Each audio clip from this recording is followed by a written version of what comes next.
Where is it? Bear with me. I need to get this window closed. Oh, there it is, so that we don't start echoing.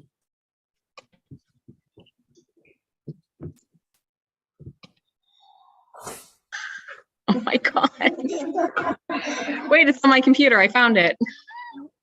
Too many screens. All right. All right. I think we're good, everyone. Randy, if you want to call us to order. Okay, thank you. And thanks everyone for coming together on a sweet summer evening in Maine. I think our business together will be done in short order so we can release you back into this beautiful evening. But before we get started, I just wanted to begin with a land acknowledgement, honoring all Indigenous people. The people who came here before us and have been stewarding this place and who continue to steward it today. We're aware that this land is unceded and that issues of water and territorial rights and encroachment of sacred sites are ongoing in this Wabanaki homeland.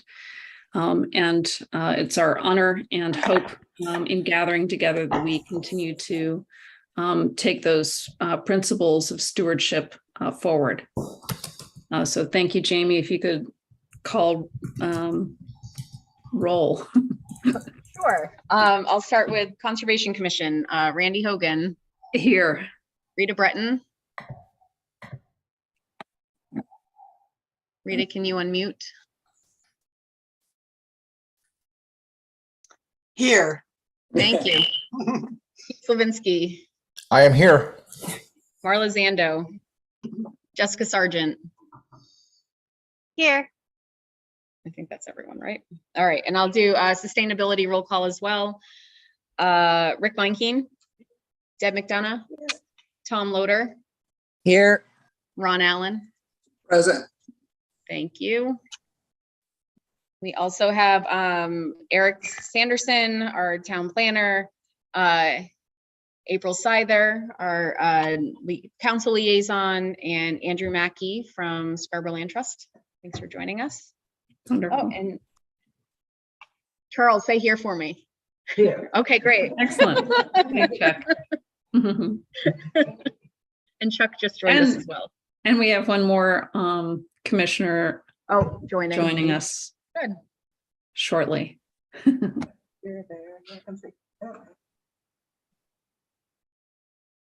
All right.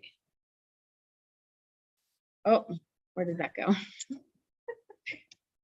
All right, Randy, I think we're good if you want to jump in. Okay. Once again, thank you everyone for coming together to do a recap of where we are, and I'll ask Rick to follow on with any additions. We have met together as a group to talk about ways that we can help advance ideas and concepts and recommendations to the town council as they consider the request to waive the growth management ordinance request from the Downs. And thank you all for your time with that. I thought that was a very helpful meeting, and we learned a lot of good information. And then we've since individually as committees taken this information and contributed to this draft memo, which you all have received and had a chance to review and provide your thoughts on it. And I'll say that there are some members, at least on the Conservation Commission side, who can't join us tonight, but contributed thoughts to this draft. And so I want to thank them as well. So tonight we have close to a final draft of our that we have jointly prepared, and great thanks go out to Jamie for really creating this draft and taking all of our thoughts into consideration. And what we want to do this evening is have a chance to weigh in with any final thoughts. The goal of this evening is to have a finished memo that, barring any minor tweaks, we will be able to say this is good to go, and we can send this on to the town council for their consideration. So we will open this up for discussion, but what I would ask is that if we have thoughts of ways that things that we want to change or add to this memo, that we also, that as you make those suggestions, do it in a way that we can actually edit the document that I'm going to be doing from my computer here, so that we have substance to add to the document itself. Rick, what else would you like to add at this point? I think you covered it. We had discussed contents that we added to the letter during last sustainability this Monday. So we You know what? I'm sorry. I don't know if it's just me, but I Can't hear either. we're having trouble hearing you. It's kind of going in and out, and it's not, the volume isn't high enough.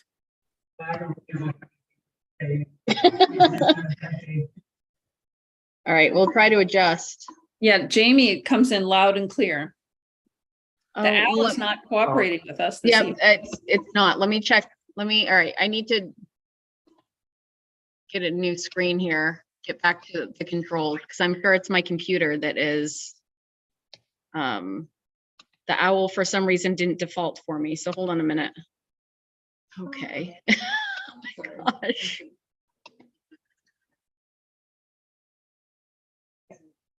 I'm running this meeting to navigate this in the first place. Technology that has to be used to do it. Right. All right, can someone else talk other than me? Oh, I keep talking. Testing. Okay. Is that any better? That's much better. Okay. Okay, all Thank right, you. we've got it. All right, sorry about that, everyone. All right, so, Well, I'll start from where I started from.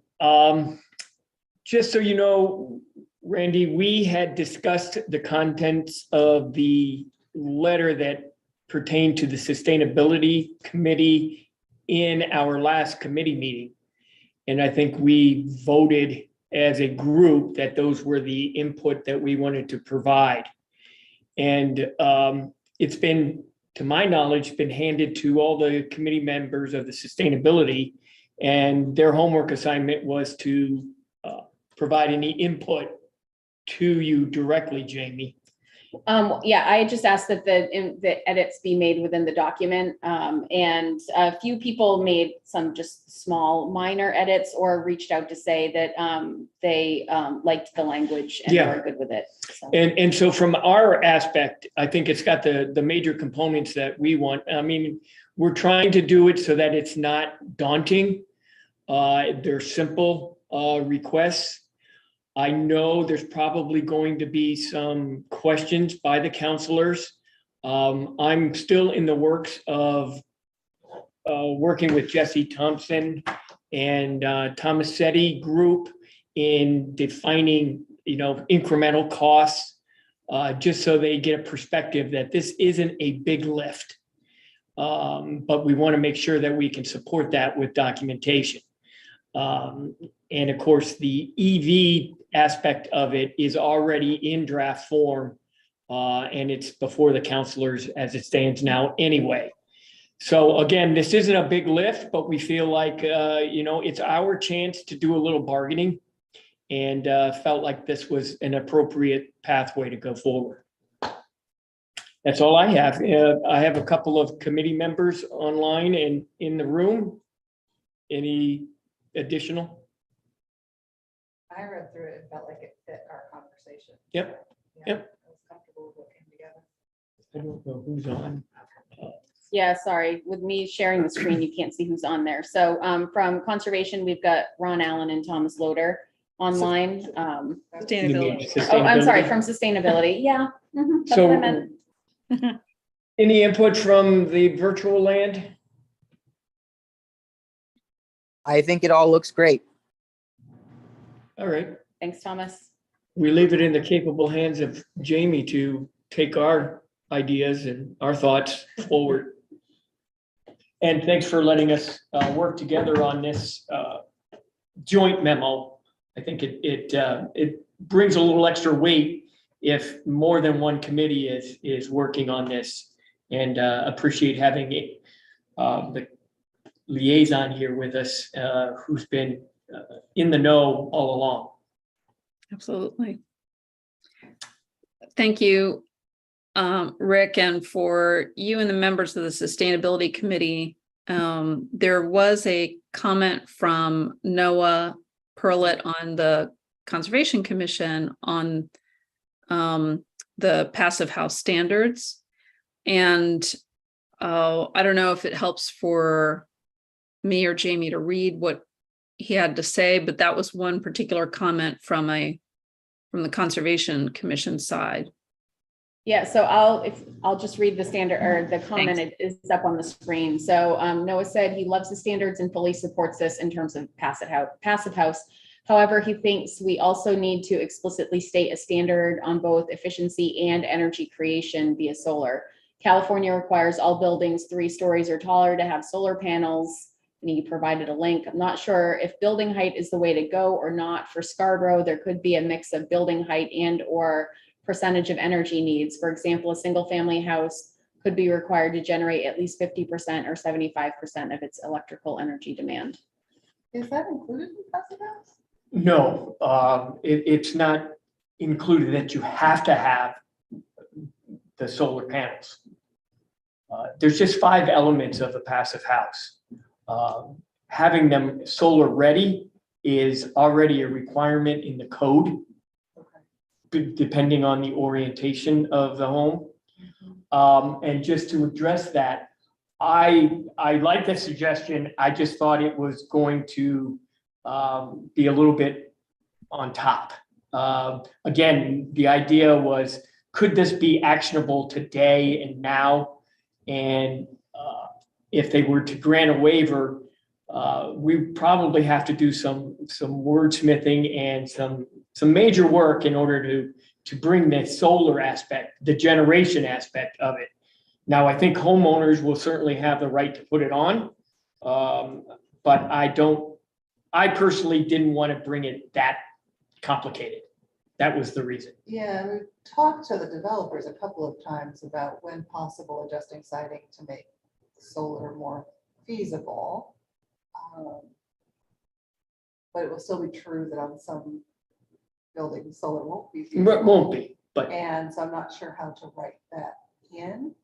Well, just so everybody knows, the state is currently working on the adoption of the IECC 2021.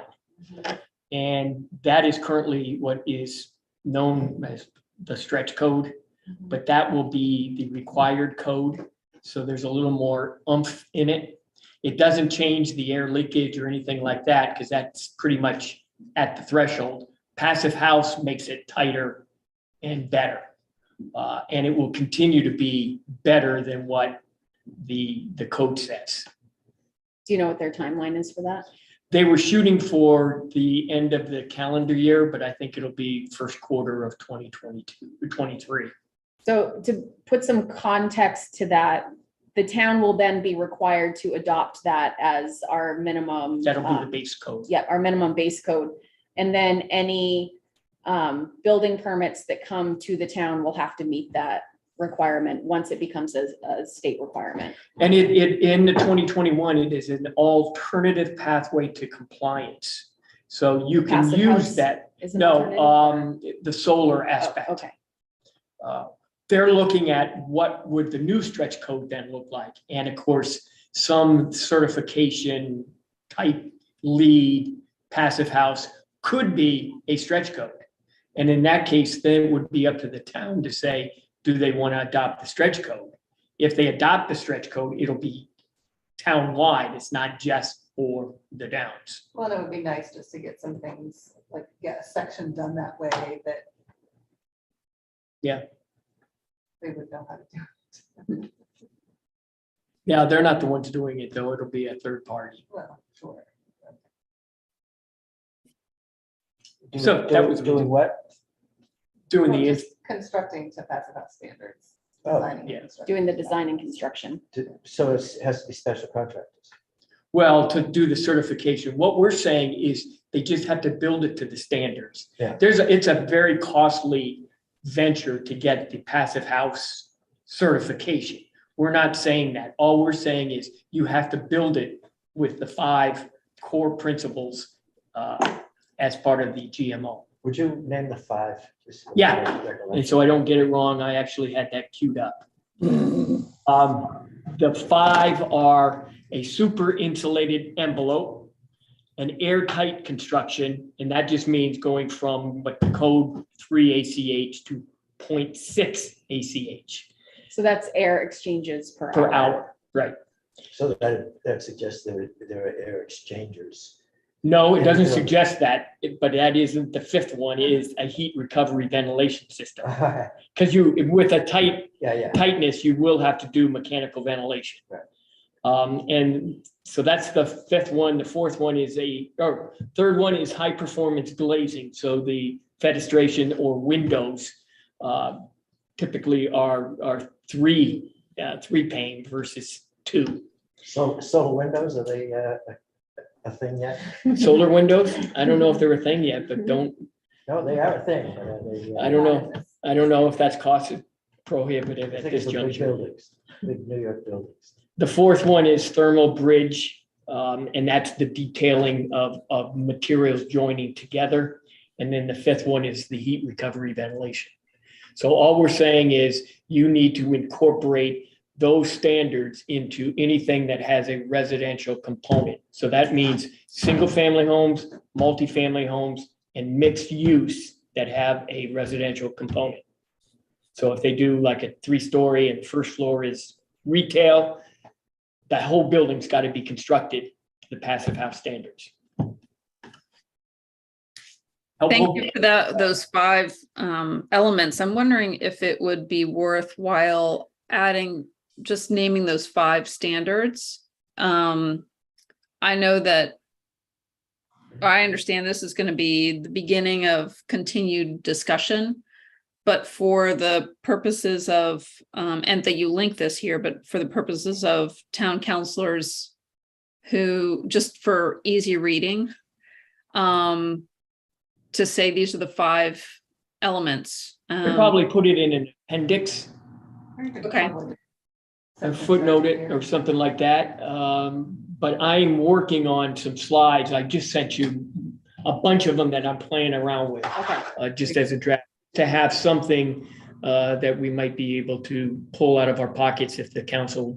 I was going to ask So if you want desires. any kind of attachment with this information to accompany the memo so that it's right there and they don't have to. We to could ask certainly for it. attach I think that would be helpful. a narrative about passive house. Yeah, Yeah, Yeah. so including the 5 standards and the work that you're doing with the incremental costs. incremental costs.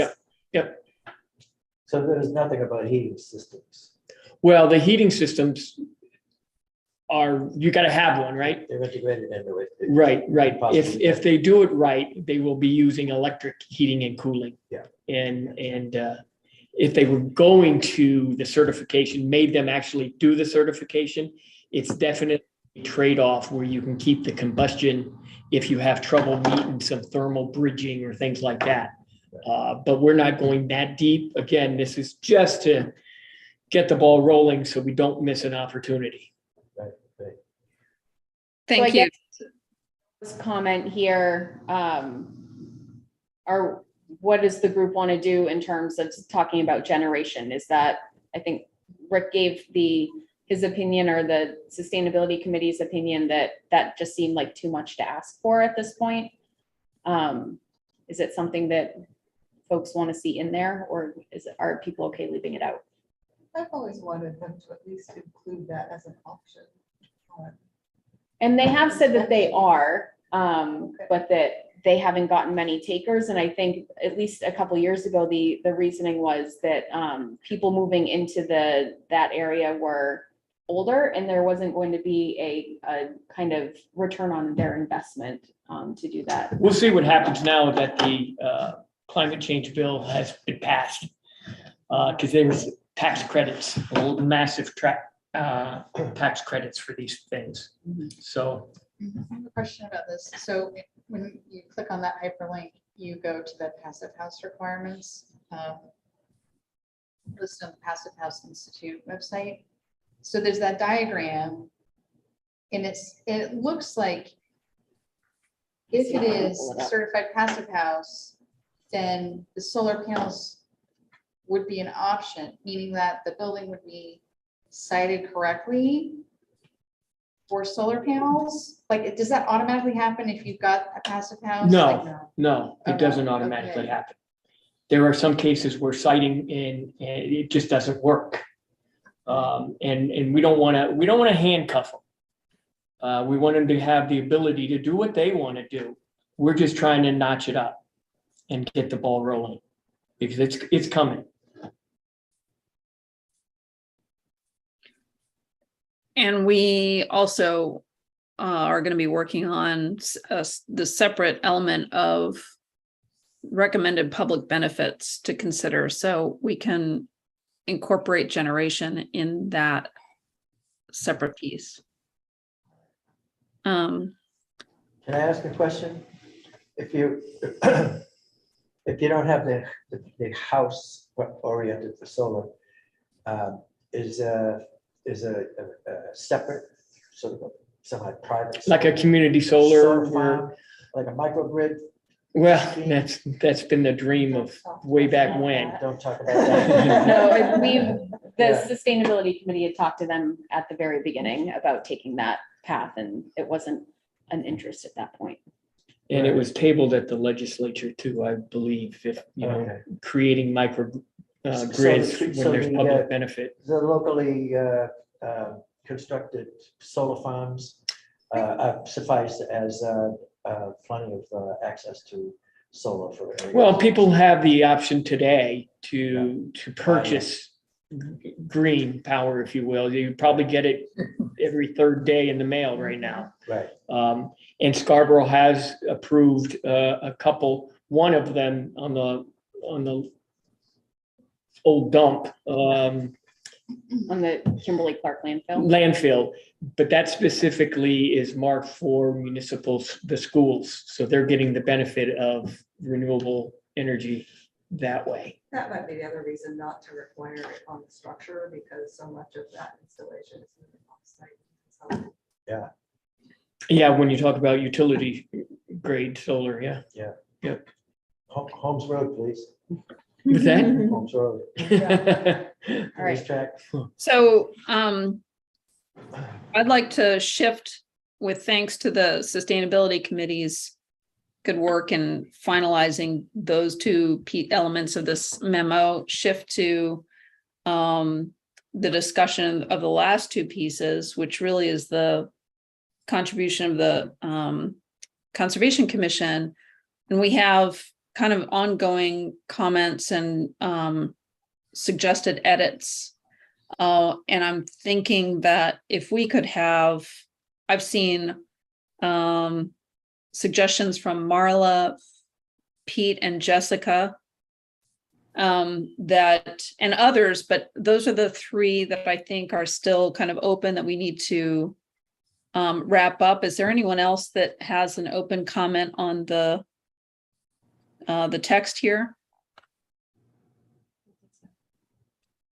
So what if we begin with Marla? You had some comments on the document, and I'm wondering if you'd like to take a little bit of time talking specifically around how you would close those comments in this document. Sure.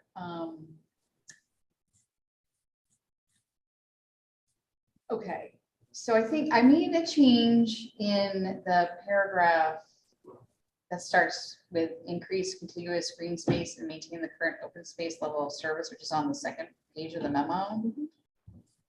And so that was a quick little change. Instead of saying that we commend the Downs for donating a portion, it's just that we understand the Downs is donating a portion because We accept essentially that. they had to because of the wetland destruction that's happening. So So that change, I think, has happened. And then the other thing I wanted to add, I was looking at the beginning with habitat maps, and I wanted to add somewhere, and I mean, I suggested this text that's in there. So it just says special consideration should be made to the protection of land adjacent to or near high-value plant and animal habitats as defined by the state of Maine, beginning with habitat program, as seen in the primary map 2 for Scarborough, which shows a rare plant species of special concern in Warren Woods and a pitch pine bog within the larger Scotto bog. And then I put the link in there. Well, I'm looking for your comment. Okay. It's the Show more. 11:36 today. Okay. So Oh, there it is. that text is a suggestion for how that could be written. And it could be edited. I'm fine with that, but I would like something about that to be in there. I think we need to state that Warren Woods is there. We could add that the Scarborough Land Trust owns that property. Owns and manages that property. Thank you, Marla. Can I ask you to, let's hold on that because Pete's and Jessica's contributions are related. Okay. If we could go up to your first comment, or at least in Yes. the Okay, document. yes, that's the Yeah. more complicated one. And I'm not even sure if this should be included or not. This is really, it's just something I've been thinking about, and I don't even really have the words to say what I want to say. But part of equity and environmental justice, and I wrote this out, is the access to healthy homes, open space, trails, clean air, clean water.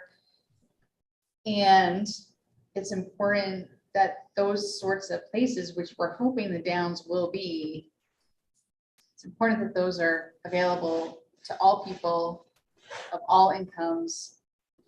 And my question to our committee and commission is, should this be included, this idea? Is it something that's being dealt with by a different committee?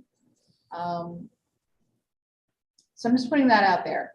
And I don't know what the answer is. I don't even know how to really say it, but it's. I almost took it in that second or third sentence. We wish to see the open space level of service be maintained or increased with a focus on equitable access for residents of all income levels. Yeah, and I think, Okay, I like that. the very first sentence of the memo references broadly the rapid pace of development having a negative impact on the environment and social issues, which, is a broad wrap that would include fair housing, affordable housing, welcoming all people in this community. And then quoting the comprehensive plan talks about equitable distribution of community resources. And then what was also just mentioned around equity in the open space level of service. So I'd say, while we don't call it out specifically, it's broadly covered in this memo, and we have opportunities to go a little deeper too with that in other venues and other ways. Randy, Pete has his hand up. Oh, Pete. Yeah, I agree, Randy, to the most part. I think a portion of that statement that Marla wrote out, which I really like, could go into that introductory paragraph to build onto and latch onto the concepts that are already kind of presented, just to, be clear, a little bit more clear how these concepts kind of tie together. And that first sentence is a pretty strong one, and I really like the way it's written. I think we could shorten it a bit, because it is relatively long, and then tie it Which to the first sentence? introductory, and then tie it to the introductory paragraph that is already already there. Because all of these concepts are things that are tied together. Yeah, somewhere right in there Pete, is perfect. the text that's highlighted on the screen right now, is that the first sentence you were talking about? Yes. Yep. And I think that fits really well with what we're trying to get at in this memo, and also, some kind of the goals of a lot of things we're talking about here: comprehensive plan goals, land conservation goals, water issue goals, habitat goals. So it's a strong statement, and I really like including it in the introduction, just like you're putting it in there. Thanks. Marla, does that work for you?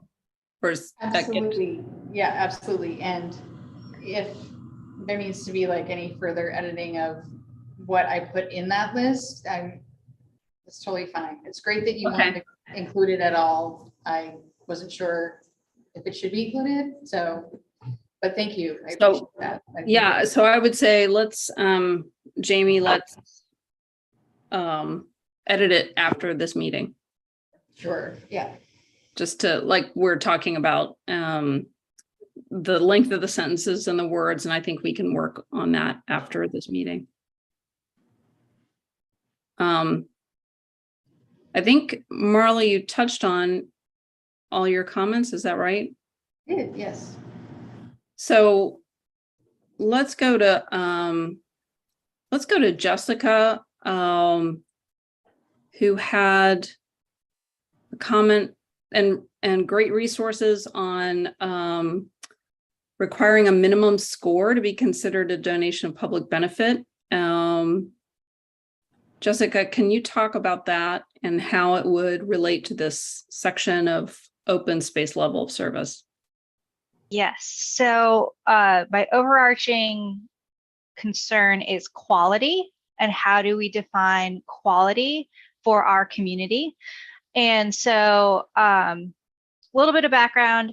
I know that they had a specific issue with this in Colorado, where there were a lot of these donations for their tax credit program that weren't a public benefit, and they had some problems with that program early on. And so I was trying to see how they defined it, and they looked at appraisal values. I'm like, well, that's not what we want. And then I was looking at IRS tax code. And so I reached out to the Land Trust Alliance, and they have a standards and best practices sort of checklist for, what falls under public benefit for land conservation donations. But then I'm like, wait a minute, we do already have a lot of this work that's been done for Scarborough specifically as part of the Parks and Land Conservation Board. They have a scoring system on how to distribute public funds from the bond. So wouldn't it make sense to actually just apply most of those same standards here? If a landowner or someone looking for an exemption is saying this is a public benefit, it seems that we could transfer the criteria from our existing scoring system, which identifies how we would spend public funds. I think there are a few things that we would have to tweak as I looked closer at the scoring system. For example, these would be donations, so like the funding scoring criteria would go away. So I do think we would have to do a little bit of work on what the minimum score is. But for those of you who aren't familiar with it, it's like, is part of the property in the 100-year floodplain? Does the parcel include rare, significant, or endangered species habitat? So I think it's a lot of these things we are already talking about. There's already been a lot of good work and thought on thinking through what does it mean to preserve natural resources and protect wildlife and water quality for the town of Scarborough. So I think we could leverage some of that work that's already been done to evaluate these potential I'm going to call them donations. I don't know if that's the right word, but evaluate some of these parcels and do they meet the standards we've already set up as a community as a benefit? Thank you. That's excellent. It's great to hear that we have a lot of this work already in the town and that we can reference that is, I think pretty phenomenal. So I just highlighted part of a sentence here where I feel like that we can add a phrase. We strongly recommend additional lands be conserved. And I know the purpose of the sentence is that statement by, on its own. We want additional lands to be conserved, but we also want any lands conserved to meet these standards. And it feels like there might be just a phrase here that we can add that references those standards that the town already has. Jessica, does that sound about right for you? And then Jamie, can you reference these standards in this document here? I'm not familiar with the standards because I'm not involved in the kind of Parks and Land Board. So if Jessica can come up with some language to add in there, I think that would be really helpful. Are we asking the Downs to donate more land? We're not actually saying that here. We're recommending additional lands be conserved. And Andrew just had his hand up as well. So maybe you can shed some light on this for us or weigh in. I don't know if I can speak, but the standards, the score, it's really a scoring system that the Parks and Conservation Land Board has used for quite a long time now. Every meeting we talk about the fact that has to be updated. Just telling you that. So maybe. It is outdated. It was developed at a time when there was much larger parcels in Scarborough. And it was also developed at a time, I think, when they were thinking that, they were going after or wanted to support only select, kind of jewel properties. One of the strong criteria is size. And, you just don't get 200 plus acre properties anymore. So I just bring that up as a kind of concern. The other thing that I've raised with that board quite a bit is they tend to use guidance and criteria that were established by the state and IFW, for example, protected species or listed species. Scarborough doesn't necessarily have a lot of species that you might find in other places in the state. And we're only talking about our town. So why do we care if we compare to down east or Western Maine? I think the focus has to be what do we have in this town and what's important. And if it's listed or not, that doesn't necessarily matter. It's what wildlife populations are important, what recreational values are important, what watershed values are important to this town. So what are the criteria that would give a piece of property a rating of poor? And what does that mean? If it has that? Well, the Parks and Conservation Land Board will tell you exactly this because they've told me this many times. They have no minimum. A score doesn't necessarily exclude them making a recommendation for funding to the council. Now they have key properties that they ranked that some of them were already protected at the time when they created this criteria. They use those as kind of benchmarks. So, if one property had a score of 80, for example, that is somewhat similar to what they're ranking today, they'll look at that and say, all right, why is it different? But if the property has a 65, doesn't mean they won't necessarily recommend it for funding. So it is just guidance. They don't have kind of hard scoring. Is the amount of funding based upon the quality rating? Now, the amount of funding is typically based upon cost and other funding available. So it sounds like the standards or the scoring system are like our town ordinances, like deeply in need of some updating, and yet we're moving forward with a memo like this, hoping to get ahead of the system, catch it, and have it catch up with us. I still think it's worthwhile to reference these standards and to have a way to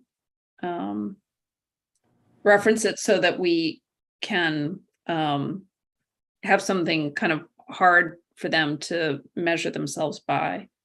At the same time, you know, going back to what Rick has said around passive house standards, you know, there's more conversation to be had after this memo. I'll ask Jessica, do you sense that you can make a specific edit here that would help us get to what you're recommending? So I think so. Generally, rather than, you know, a minimum score, I think referencing the I'm going to call them headers that are outlined, you know, the lands being considered, you know, sort of meet these, similar to what we were just talking with passive house, the 5 standards, you know, like preserve natural resources, protect water quality or wildlife, you know, wildlife habitat, linkages, buffers, additions to existing conservation lands. So recognizing this is not a perfect tool, it is still something that is currently accepted. And, you know, I do think does outline some of these considerations that we would want to be included, you know, rather than, you know, it's 50 acres, like that's great, but what's Right. 50 acres of what? Right. Yeah. Okay. So I just added reference in the appendix because we did that with passive house standards. There's more information, so we can add this to this memo. Jessica, did you have other thoughts? Because I also want to get to Pete's updates and changes. No, I think if folks are comfortable with that edit, recognizing some of the limitations as it currently exists, then I'm happy to make those edits and move forward. And Randy, I think that Deb may have a question or a comment. Oh, okay.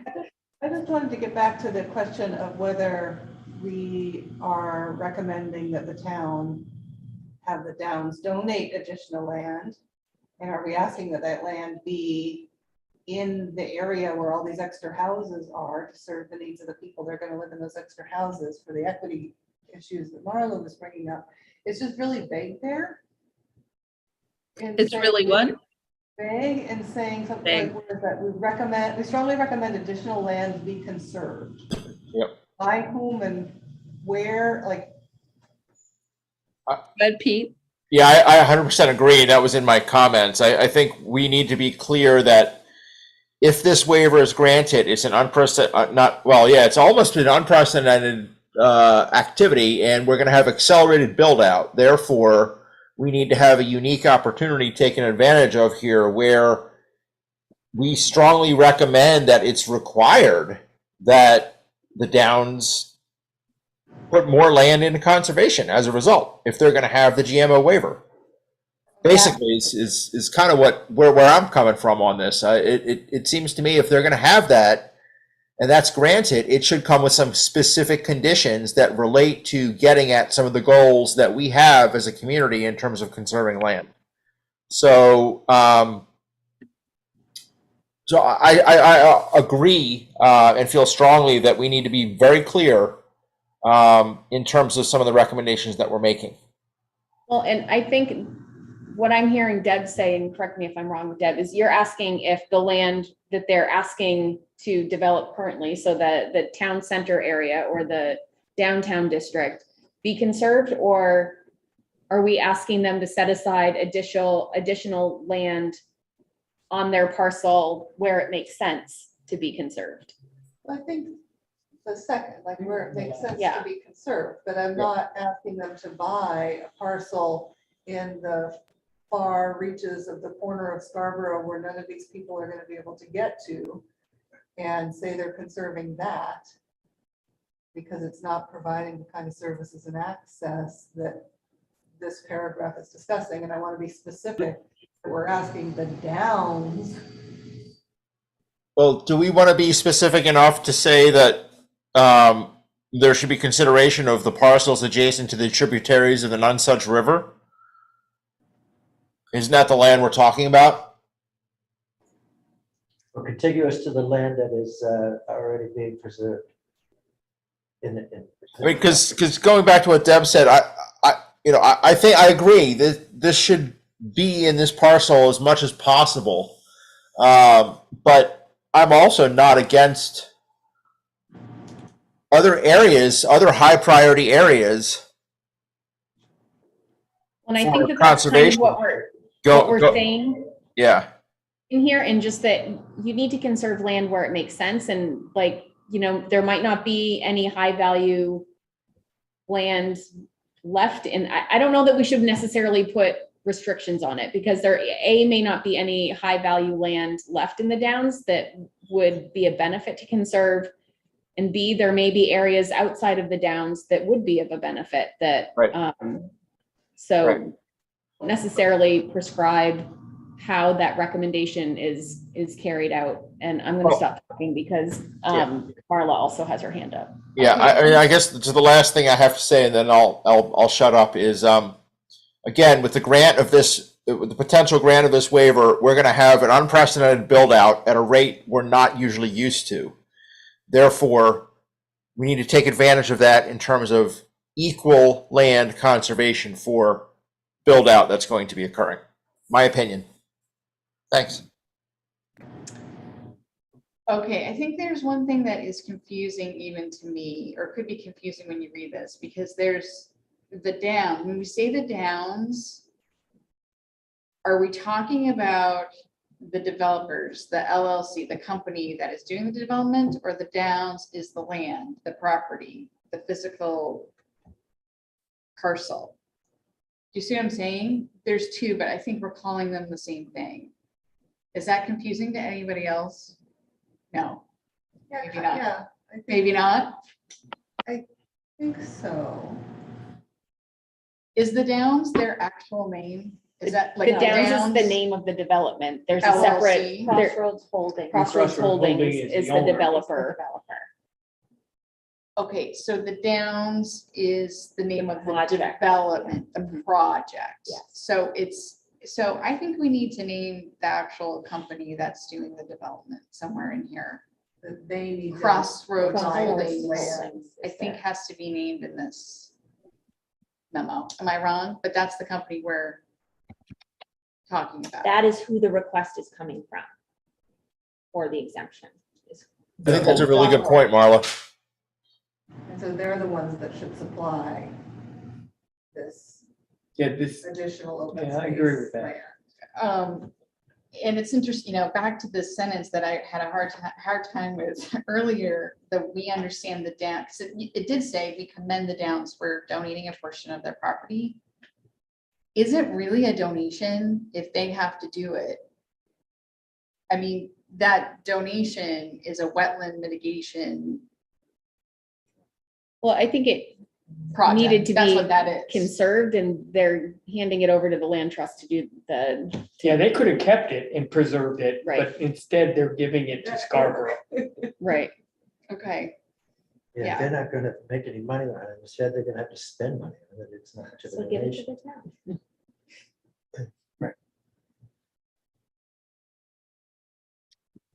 I think what I heard earlier that is sticking with me is that I think I heard a comment that there is no more land left in this property to conserve or to donate. And Andy, to clarify, I said, I don't know if there's any like high value land left. Not that Okay. there might not be anything more that they Okay, can high conserve or value, donate, thank but you. it might not necessarily meet kind of what we're outlining here as kind of priority areas to conserve. thanks. And so that is what we as a commission really let's get ahead of this for any other. I mean, this is a huge project. When are we going to repeat this? But let's get ahead of this so that we're not losing high quality land, high value land that protects habitat and other environmental benefits. We're trying to piece together now and ask for contiguous lands from kind of what's left, and it's not high value on the environmental scale. And so what can we do? This is a paragraph that's meant to approach it with what's left. And if there's not value land that can be protected at this property, then yes, we want in order to have the waiver passed, or that we ask them to preserve land somewhere else. But preserve land that we need to preserve. Oh, Jessica, hand up. And Andrew also has his hand up as well. Okay, thanks. You wanna Good. go, Jessica? Mine is a straightforward question. I know we know the number of units that they're asking for the waiver on. Do we know what that translates into residents? Because we're talking about the acres per resident, and but we don't know how many new residents. So I don't know if we want to get this specific here where we put a number on a minimum number of acres of high quality, and to be determined what high quality is. But do we also want to put a minimum threshold on the number of acres? So I believe there is a breakdown of the number, like the type of units. So 1 bedroom, 2 bedroom, or 3 bedroom. We don't specifically know what that would translate to into population. And did they, I was gonna ask It was like April if there 800, was, wasn't it? well, it's 800 units. It's 860 Units. 800 units, yeah. units, right? 860. Yeah. Is that the number now? So we don't know if it's a 2-bedroom unit or. They so you gave it don't to know. us in terms of percentage, so they said, and they were rough percentages. I don't even know that the contract language that they submitted this time had the percentages on it, or if that's part of other presentations that they've made. But it was basically, 20% would be the 2 bedrooms, and then 40% would be 1 bedrooms, bedroom. and Yeah, okay. the remaining would be studios. But that doesn't say how many non-requiring people, Correct. Right. because that could be guesstimated too. But we could put that in here conceptually, that we recommend that the council require Crossroads to conserve sufficient additional land to maintain these ratios. I just don't want it to sound like we want the council to conserve additional Yeah. land. But is it a requirement of the company to do that? Anyway, I mean, seems like we're asking, we're asking them to do the right thing, but I'm just wondering if that kind of language is almost saying like, you got to go out and buy land and give it to Scarborough because we're telling you to in order to have this. That's kind of what I want to tell them to do. Yeah, okay, that's fine, that's fine. And I think the council certainly has the authority to pick pick, do that, and that, but you don't need to do this and this. Right. But I suppose that makes sense. We would never ask, would we ask another landowner to do that Well, another landowner is not asking for this. work. for this kind of This exemption. build If out? they Yeah. were, then Yep. we might ask them to do something new. Yep. Does that lend itself to the opportunity to include maybe like an in lieu fee? The council hates it, with this, don't they? Kind of. We do. Yeah. Yeah, they don't like those. Andrew had his hand up. Yeah, Andrew. And I do have to be careful here because Scarborough Land Trust does not support or oppose any individual development projects, including the Downs. We have no position on it. But, I do want to just kind of reinforce what Jessica said earlier. One of the things that the Parks and Conservation Land Board criteria do is focus on hopefully some of the criteria that make land potentially more valuable to the public in general. Bordering adjacent to existing conservation lands, protecting streams and rivers, unique wildlife habitat. And, you have that right next door, 258 acres, including a rare pitch pine bog community in the state of Maine, including wetlands, Nonsuch River, a big block of wildlife habitat. I mean, we're calling it an urban wilderness because we see how it's becoming an island of undeveloped land within, the build out of Scarborough. And there is still some possibility there, not a lot, but there are still some lands that are significant that could be added to those properties to make that block even stronger going into the future. So just had to point that out. Thank you. It seems to me that if you make the location, the proximity, the contiguousness of it to existing conserved land, whatever the quality of the land is, can grow back and be good quality in time. In most cases. So that seems like a good deal to keep it together. Yeah, it is one issue that we have with, open space requirements for any local governments. They tend to let the developers pick that open space and you get these very thin, kind of weird shaped things that are totally isolated from everything else. Right. Because that's what they can't build on for their setbacks or wetlands or whatever. And it is open space, but it's very hard to manage if it's managed at all. It becomes isolated. It can't support any sizable wildlife populations because of its isolation and size. And, one of the things that communities are starting to look at is, well, maybe that's not the best way to go about having an open space requirement. Maybe we should look at trying to put some of these things together. And there are benefits to the community members that live there. I don't want to downplay some of these homeowner association lands and things like that. But, from an ecological standpoint, they often are fairly marginal and become hotbeds of invasive species and things like that. So it is something that we get concerned about.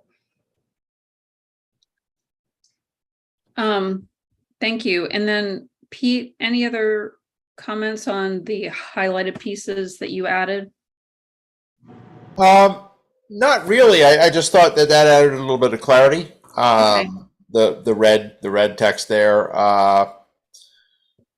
Not really. I'm really happy with the way this is evolving. And I didn't know if it made sense in here to mention, I put this in my comments, but to mention anything about, and this of course would have to be okayed by Andrew, but if it made any sense to include, since we're talking about build out at a faster rate, does it make any sense to talk about the town's goals of conserving land by a certain time frame? To set the context for what we're talking for, kind of where we're going with this, but I didn't know if it made any sense to include that, so that I'm open for discussion there. So time frame is an issue, and then is there anything else? I think where I believe this section is it feels like we're close enough with enough input that Jamie and I can work to tighten this up and get to where we want to be as a commission on this piece. Is there anything else that folks want to add that we haven't yet considered or wanting? Marla has her hand up. Sorry? Marla has her hand up. Oh, okay, Marla. Yes, I think I just want to reiterate what Andrew was talking about. I think we really have to basically say that they need to prioritize the land that is near Warren Woods. That is what really makes sense.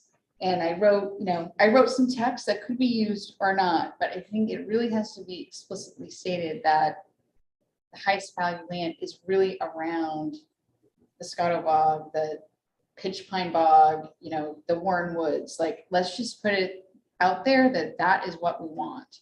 Okay. I'm also going to throw something out here. What if we asked for money to go to the Scarborough Land Trust, to their stewardship fund, because there's going to be a long-term cost to the Scarborough Land Trust to steward this property in perpetuity. So I'm just going to put that out there, but I think. Well, I think the town has a land fund, does it not?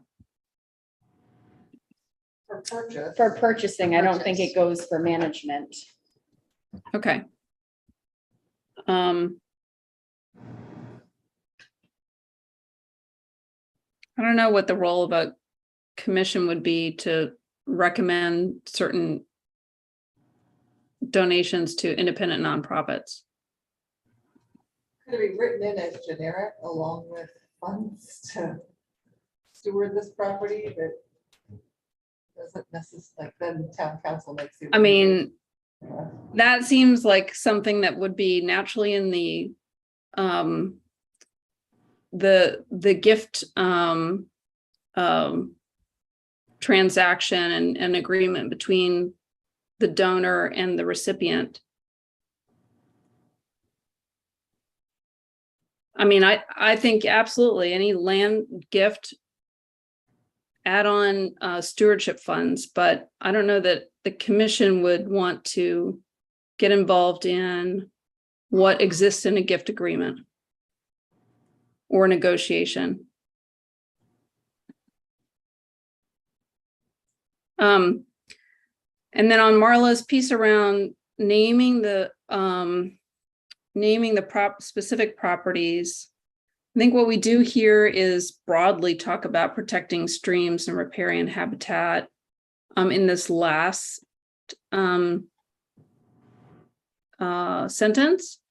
And in the place above, when we mention Warren Woods and Scarborough Land Trust, these are two places we can add that detail. Does that sound good?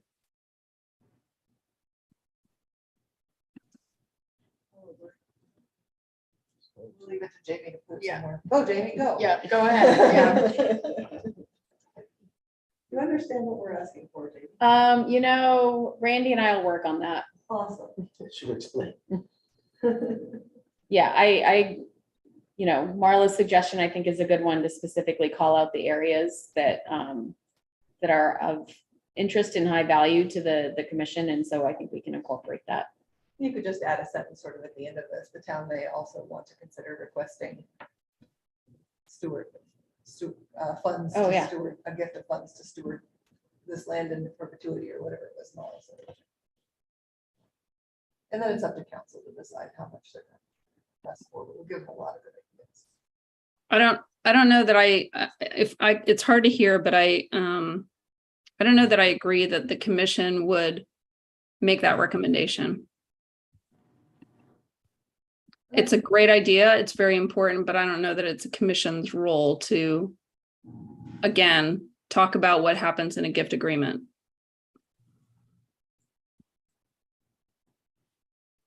I'm seeing head nods around the table. And of course, I can't see anyone else on their screen, on the screen, so I don't know how others are feeling about that. But Randy, I know you have a lot of experience, Randy, with gift agreements and things like that, so we can defer to your Yes. your expertise. That's fine. And I actually have one suggestion, one comment from Tom Hall, who reviewed this memo earlier today. And his suggestion was, as part of the opening paragraphs, put some language in there recognizing that we are currently talking about the Downs, but there may be similar requests coming before council in the future. And that the recommendations that we are including in this memo would apply to all requests of this nature. I love it. That makes a lot Yeah. of sense. I was gonna suggest that same. Takes away a sting a little bit that we're trying to cuff. This particular project. Yeah. Well, I mean, I'll jump in and just say, you know, as liaison to both groups, I have just been trying to encourage both groups to have a voice, have a seat at the table, remind council what the priorities of these two groups are. Right. And so this memo doesn't just apply to the Downs, it applies to any exemption request, you know, or large scale build out that would come before the council. Just to have these things front of mind, have this be just as much as part of the conversation as anything else that we discuss. So I can work on incorporating that language to the introduction of the memo as well. Great. And so I guess my question is, how do the groups want to handle things moving forward from this point on? Well, I'll follow up with you on my end on cost and kind of fine tune the messaging around it. Okay, and also, can you incorporate the standards as well Yep. into the Yep. materials that you Yep. pull together? Great. And our green space and open space section has some work to be done, but I mean, I think between the recording of this meeting and the notes that Randy's put into the memo, I think that we can You can decipher it all. we'll figure it out. Nice We'll work. just have another set of recommendations. Is the intent to have this delivered to council? Yes, good question. When do you want to? Well, that's what I'm, so we scheduled the workshop to discuss the Downs exemption at our first meeting on September 7th. So that will be the workshop where, for the first time, the council kind of publicly discusses our thoughts and feelings on the exemption itself. Through a workshop Through a format. workshop format. And I can't remember, I think it was Sustainability Committee at their last meeting that we had talked about having the groups wrap this up and deliver it to council by the end of August. I think Okay, that's great. timely. I think that Yeah, makes sense. okay. So how do we do that without another meeting? It's gonna depend on the two of you to edit it, can I think it'll continue to be edited in Google and Docs. share it. And I think when it's at a point where the discussion tonight has been incorporated, we can give it one last Look, Read yeah, through it. Yeah. have every, yeah. But I think if everyone's in agreement with the discussion from tonight, I think that, I think the elements are defined now. There aren't many differences. no, I think it's just fine tuning. Yeah. It's really that green space one. It's fine tuning that. So I think that that's where folks in their review should focus once the revised draft comes out. great. We've done a lot. Well Bravo. done. Well done. Bravo. Thanks to the Gotta fly. Sustainability Committee for sticking in Yeah. there with us. Yeah. I'm so impressed with what you guys did. Well, Well, and it was teamwork, so I take that as a judgment. I'm looking for the thumbs up emoji, but I don't see one. So There's- I know, that's yeah, probably we don't been have the disabled tonight emojis, too. reactions. Sorry, guys, I don't know what happened when I set up this meeting that we've lost most functionality. My guess is that Zoom has been updated Could be. for like smoother, better operation. Are we on to, can I make give one town council update? So for your calendars, town council, we need to have it approved at tomorrow night's meeting, but we've set the date for the next Council Corner Live, which will be Thursday, August 25th. I believe it's at 6 o'clock. And the topic this time is public benefit. And so we're going to be welcoming members of the public to come and talk to us about how they define public benefit, which clearly goes hand in hand with the memo that you guys have put together.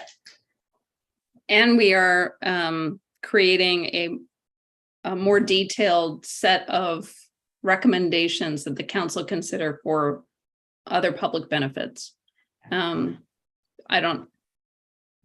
Jamie, I think that what we want to do is, everyone's seen that before already, but we have some details to add to it in terms of numbers and so forth.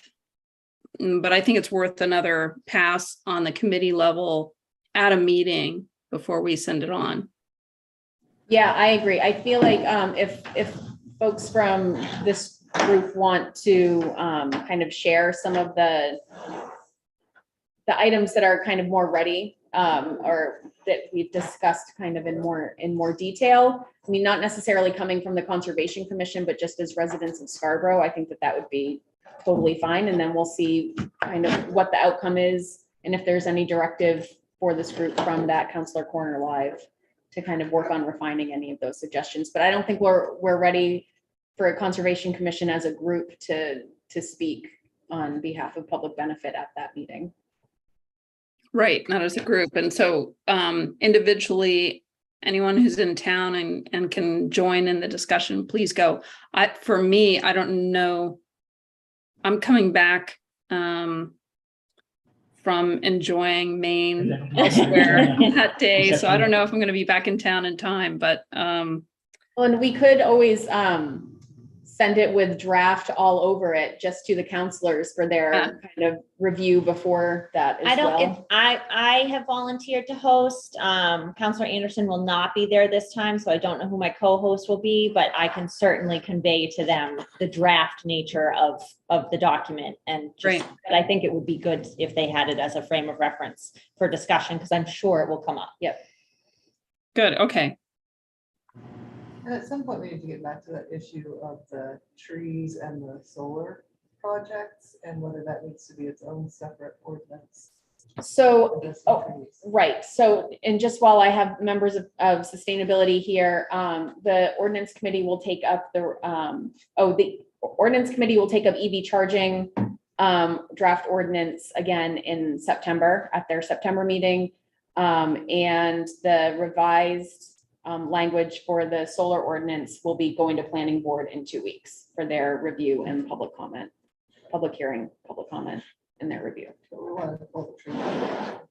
Yeah, and so there has been discussion at sustainability about coming up with a habitat alteration ordinance to deal with beyond tree cutting, but just talking about habitat. Yeah, something bigger than just. And in solar ordinance is one thing, but the preservation of habitat is a different ordinance. The idea that Just another thing the planning board has to weigh in on. Good job. Sorry, I'm gonna run. If I don't get dinner picked up, I'm gonna be in trouble. Night, Rick. All right. Bye, Rick. Things are going haywire. So I guess we can say to be continued for that. That wasn't even on the agenda. So more discussion later about habitat alteration ordinances. And then Eastern Trail. Yeah, so I did receive a memo from Tom Hall today and did distribute it to the Conservation Commission about the Eastern Trail and the Close the Gap project. So basically, they're still in negotiations with that final landowner to get the easement for the Eastern Trail. They are still hoping to put it out to bid and see where things stand in terms of the money that the town has secured through grants and donations and working with the Eastern Trail Alliance. But there is concern now that with the price with construction costs where they are now, we'll have to see where things stand in terms of the funding that we've secured and the scope of work and how that might be impacted. So there are details in the memo that was provided to the Conservation Commission prior to this meeting, and I'm sorry it didn't get out ahead of time to you all. It was marked confidential, so I'm not quite sure about how we're able to share that publicly, but the gist of it is we're still in negotiations. They are making progress with the final landowner, and hopefully we'll have something soon in terms of an easement across that final piece of the property so that the trail can be constructed and the gap can be closed. So, and Tom Hall did offer to attend a future meeting if it would be helpful to have a more kind of in-depth discussion about Eastern Trail if the commission's interested in that. Terrific. And we can bring this forward to the next meeting too. Yep. Rick has left, so we don't have an update on the planning board. Oh, Eric can give us an update on planning. Excellent, good. Yeah, I mean, I don't think I really have too much. Except that the agendas are getting really long again. Yeah, yeah. Costco is going to be coming back on August 29th in 2 weeks here. I know they've donated some land to the land trust. So, and Andrew and Scott have been gracious enough to provide us a letter that kind of summarizes that. Actually, no, that's AR Building. AR Building. Yeah. They had a site plan that we heard on Monday last week. And then as Jamie had mentioned, we're going to be hearing the proposed ordinance amendments for the performance standards for utility scale solar systems on the 29th as well. So, and just to refresh people's memory, the AR Building, that is the Gorham Road, Muzzy Gorham, Road Muzzy, yep. development. So they did, yeah, I think the commission had heard that they did donate a portion of that parcel to the Scarborough Land Trust. Well, we haven't received anything yet. Well, they intend to. They intend to. Is that what we should say? They intend to. All right. I think that's what we got. Excellent. All right, folks, thank you. There is an education subcommittee meeting for Conservation Commission coming up.